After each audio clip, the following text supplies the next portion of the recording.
Fresh new hour of CBS Sports HQ. I'm Jordan Giorgio. We begin today with the NBA Conference Finals now set as the Oklahoma City Thunder are headed to their first conference finals appearance in nearly a decade after defeating the Denver Nuggets in Game 7 behind SGA's 35 points in a team-wide defensive effort.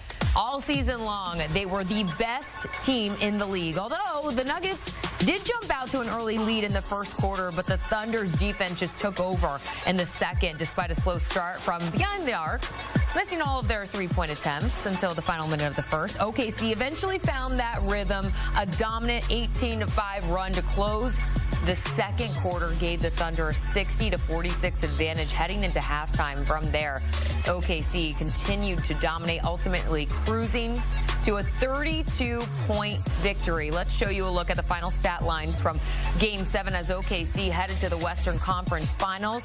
The Thunder shot 49% from the floor, but it was the 22 turnovers it forced, 16 steals, that also sealed Denver's fate.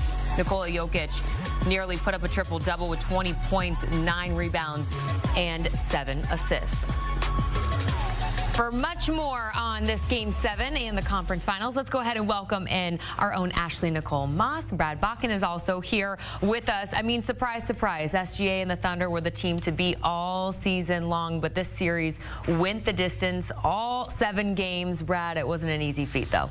It sure wasn't. It reminds me a little bit of the 2015 Golden State Warriors, where they kind of fast-forwarded a little bit through the process that people tend to perceive as being required, where you have to go through some playoff bumps and people kind of have to get used to you as a contender until they actually see it.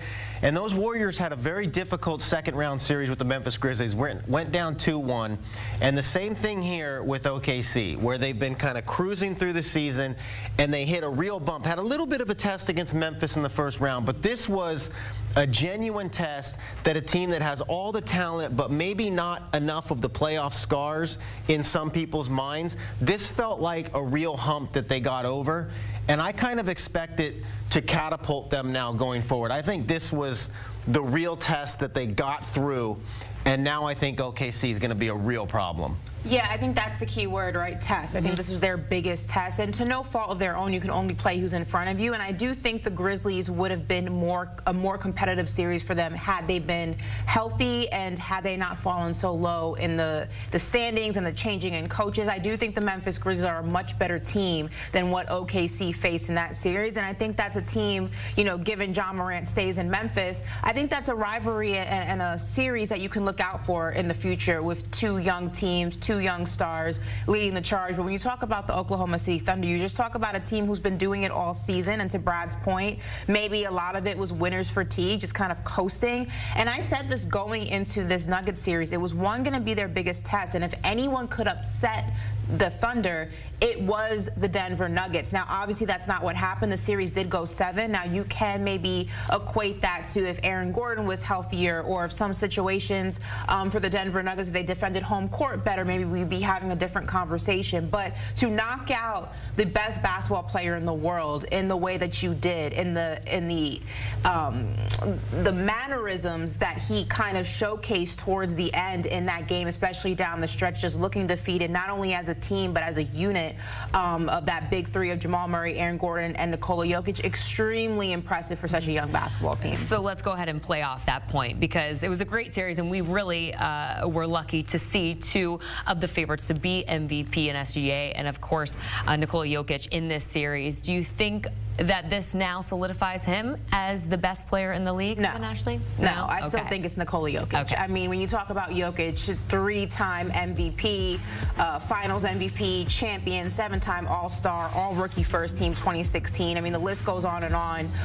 Western Conference Finals MVP in 2023. I mean, the list goes on and on in all of his achievements and his accolades. And that's not to say that SGA may not be the face of the league or one of the faces of the league, but I think to give him the crown just for beating a Nikola Jokic and a Denver Nuggets team that really relies so heavily on Jokic having these monster games night in and night out to move on to the next level or to win basketball games is just not fair to everything he's already accomplished. And we are talking about SGA, who doesn't have an MVP yet and doesn't have a world championship yet. So we gotta not put can't put the carriage before the horse in this regard. I agree. You agree? I agree. I think this series really was a microcosm of what we're going to see play out in the MVP race whenever they decide to announce this thing. Which is weird, right? Usually it's by now. But you're talking about the best player trying to beat the best team. And the bottom line is SGA just is working with more. Nikola Jokic is playing on a team that severely lacks depth, lacks defensive personnel. And the Thunder as a whole, not SGA. SGA did not win that game for them yesterday. It was their defense, the way Caruso defended Nikola Jokic, the way the refs allowed them to defend. There were a lot of factors. It was not SGA and Jokic going heads up and SGA is just the better player. Better team, Jokic is the better player, really, by an appreciable margin. A lot of factors playing a role in this Game 7. Obviously, the Nuggets were missing fully healthy, full-strength Aaron Gordon, who was initially not expected to play, dealing with that hamstring strain. Although he played through the pain, he put up 8 points, 11 rebounds. He did. It's kind of crazy. And Nuggets interim head coach David Adelman actually told reporters after the game, what he played with today, I don't know many people that would have even attempted to run up and down. It's one of the more incredible things I've ever seen. Obviously, Game 7, they needed him, but were you shocked that he gave it a go? Okay, so here's the thing. I was shocked in today's NBA where we act like injuries are life and death situations. You know, we act like, oh my God, he's playing, he's risking life and limb. Like, worst thing that's going to happen, he's going to go out, he's going to re-pull it or make it worse. And if he doesn't play, and so he's out for the rest of the playoffs. If he doesn't play, they're going to lose anyway. So it's like this was Aaron Gordon's probably last best chance at a second championship. The way that the bracket is opened up, anybody can win this thing. So of course it's Game 7. He wants to go out there and give himself a chance to pursue that championship that is suddenly wide open. So I am surprised in that we talk about like injuries now. Like Steph Curry had a grade 1 hamstring. Gordon had a grade 2. Steph Curry was off like a week, and we talk about it like if he comes back even a day or two early, they might have to amputate. It's a hamstring. No, listen, it's a hamstring. It hurts. It can hinder the way you can play, as we saw with Aaron Gordon. You're not going to be 100% of yourself. But I do think that there is too much talk sometimes about, I mean, if you're talking about an ACL, Achilles, something like that, but there is too much talk sometimes and not enough credit given to that it's Game 7. We've forgotten about the Willis Reeds of the world like these, and I know Reed didn't do much in that game, and you can only do what you can do, but your presence alone, the idea that you don't want to sit out, if you can move at all, that has become something that players don't do anymore, that media doesn't expect. I do think people were surprised.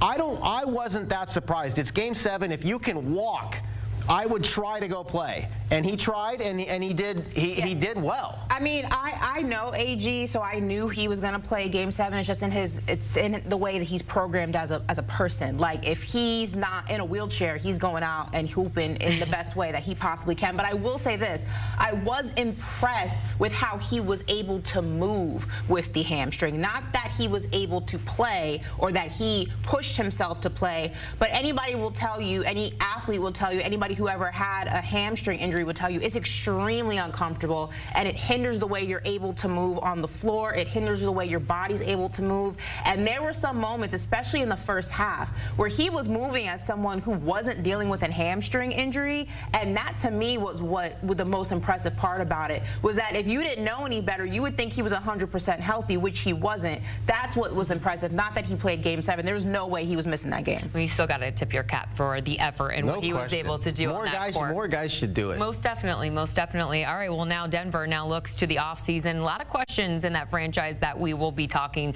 about throughout the course of this offseason. While the Nuggets kind of check off some things on their to-do list, OKC headed to the conference finals where they will see the Minnesota Timberwolves. What are you expecting, Ash, early on in that series? I think that this series is actually going to be better for Minnesota than it would have been if they had to face Denver. And I'll say why. Because there's nobody on the Minnesota Timberwolves that would have had an answer for Nikola Jokic. I think that when you talk about OKC and you talk about the Minnesota Timberwolves, it's a lot more evenly matched for these two teams with one another for a multitude of reasons. I think that the Timberwolves can keep up with the speed in which Oklahoma City Thunder play. I think they have the size to compete with the Oklahoma City Thunder. I think the biggest concern is going to be SGA, but I think Anthony Edwards won't have.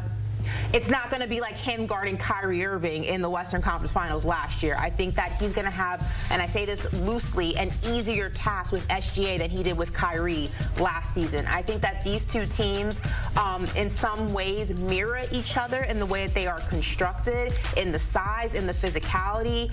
I think that the biggest thing is going to be, look, you have two teams led by two very young players, and it's going to be up to those two players to lead the charge. We all know that when Anthony Edwards gets going, Julius Randle gets going. And I think that when SGA gets going, it's a domino effect for the rest of the team. I think that's going to be the most interesting part of this series and kind of how they mirror each other in another similar way. Two young stars leading the charge, the head of the snake, and what they do will set the tone for the rest of the team. I'm really excited for this series. I actually, I like Jokic, I like the Denver Nuggets, but I'm actually excited that this is the way that it's set up. All right. Yeah, I think Julius Randle's the key to this series because Anthony Edwards and SGA are going to get they're going to be on the marquee, but they're going to double the ball out of both those guys' hands. Now, they're so good, they're still going to figure out a way to be effective on their own, but their ability to pass the buck and get their teammates in space off of the multitude of defenders that they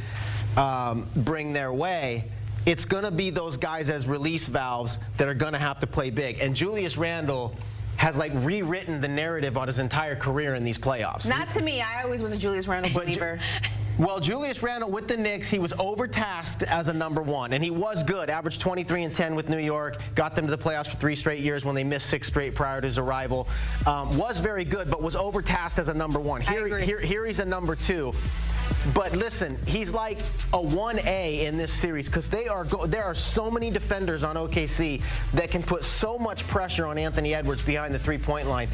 Julius Randle is going to be the natural release valve. I think this series is going to play out a lot in the mid-range for Minnesota because OKC is going to guard the line really heavy. And when Rudy Gobert is on the floor, you don't have to stretch out and guard him as a shooter. So their bigs, Chet Holmgren, Isaiah Hartenstein, they are going to pack down in the paint and guard the rim. So they're pushing you off the line and they're guarding the rim. That soft spot in the middle where Julius Randle and Anthony Edwards can do a lot of work, I think is going to be a big factor. That's a fine print thing to look for in this series. Where are the Timberwolves getting their shots from and are they knocking them down? I think that free throw line, elbow area, the soft spots, if they can knock those down at a high clip, which Julius Randle, that can play into his sweet spot when he's got it going, that will give Minnesota their best chance. All right, we'll find out soon enough as game 1 between the Minnesota Timberwolves and Oklahoma City Thunder is slated for tomorrow, tip-off at 8:30 p.m. Eastern. Ash said she was excited for this series, but not as excited, I think, for the series in the East. Xin chào tất cả các bạn đã đến với kênh YouTube của mình. Hiện tại mình là nhà sáng tạo nội dung về mảng video cắt dán trên nền tảng YouTube. Video ngày hôm nay mình sẽ chia sẻ cho các bạn cách tạo ra video cắt dán của mình. Đây là những sản phẩm của mình tạo ra này. Trước tiên để tạo ra được những sản phẩm cắt dán tuyệt vời, mình sẽ cần những dụng cụ như sau. Đây là giấy thủ công này. Đấy. Rất nhiều màu sắc nha các bạn ạ. Đây là màu cam này. Đây là màu xanh này. Mình đã chuẩn bị rất nhiều màu này. Còn cả màu đỏ. Đấy. Và còn rất nhiều những dụng cụ như đây là hồ dán. Đây, các bạn ạ, hồ dán để mình dán những chi tiết của sản phẩm vào này. Đấy. Và để dán được cắt được những sản phẩm đẹp như thế này thì mình cần đến một chiếc kéo. Đây là chiếc kéo của mình này. Đấy. Để tạo hình được những hình này thì mình lại cần một cây bút dạ. Đây là cây bút dạ của mình này. Đấy. Đây, những sản phẩm của mình tạo ra mình vẫn còn lưu giữ tại nơi làm việc đây này. Đây chiếc máy chơi game của mình như này. Đấy, chiếc cặp đây các bạn này. Mình đã tạo bao la rất nhiều cái sản phẩm rồi. Và quá trình mình tạo ra sản phẩm này không thể thiếu được một dụng cụ nữa là đây là chiếc chân kẹp điện thoại. Đây là chiếc điện thoại để mình quay lại quá trình mình tạo ra sản phẩm này. Đây, đèn hỗ trợ ánh sáng của mình. Đấy, rất nhiều sản phẩm thì nhiều lắm, bao la.